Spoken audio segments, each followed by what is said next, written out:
नीति और प्रीति में, तदर्थ स्वार्थ और परमार्थ में सामंजस्य साधने में निपुण अध्यात्मवादी भौतिकवादियों की भी आस्था के केंद्र होते हैं।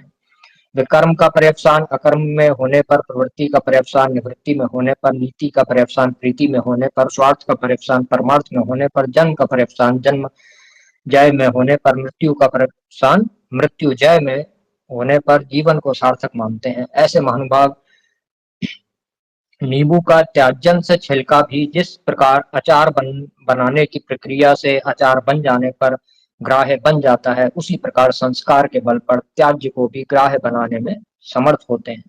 जो नित्य और असुख अर्थात अशाश्वत और दुखालय तद्वत विषम और सदोष जीवन का उपयोग और विनियोग नित्य सम निर्दोष सुखरूप ब्रह्मात्म तत्व की समुपलब्धि में भी के लिए करते हैं, वे बुद्धिमान मनुष्य अवश्य हैं। अनित्यम सुखम लोकमिमं प्राप्य भजस्व माम। श्रीमद् भगवत गीता। ये सब दृष्टा की दृश्य में, ज्ञाता की ज्ञेय में तथा भोक्ता की भोग्य में प्रीति तथा प्रवृत्ति अनुभव सिद्ध है।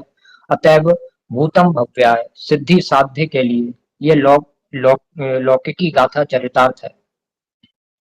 परंतु आत्मनस्तु कामाय सर्वं प्रियम भवति। दृश्यादि शेष की प्रियता शेषी आत्मा के लिए यह श्रुति सिद्ध लौकिकी की गाथा भी सुसुप्ति तथा समाधि में अनुभव सिद्ध है। अतएव भव्यम भूताय साध्य सिद्धि के लिए ये लोक वेद सम्मत गाथा भी चरितार्थ है। यज्ञ दान तप आदि साध्य वेदक समाधिकम ब्रह्म वेद में प्रयुक्त तथा विनियुक्त है। सदोष और विषम चैत्य संग दृश्य प्रपंच की उपेक्षा करने पर चिदात्मा निर्दोष और सम निज वास्तव स्वरूप शेष रहता है। दोषापनयन तथा गुणाधान से संस्कार की सिद्धि होती है। मलिन दर्पण पर ईंट का चूर्ण रगड़ने से दर्पण संस्कृत हो जाता है। ये दोषापनयन का उदाहरण है।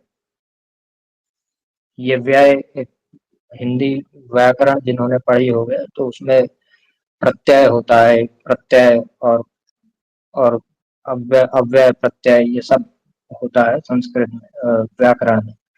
तो सी कहीं पे सा प्रयोग होता है तो सा का क्या अर्थ है, और भा भा शब्द उपयोग होता है, भा का क्या अर्थ है। माने हमारे यहाँ ये भी है, ये कहीं पर जैसे अंग्रेजी में ऐसा नहीं होता है। कोई मान लीजिए शब्द है, कोई अंग्रेजी में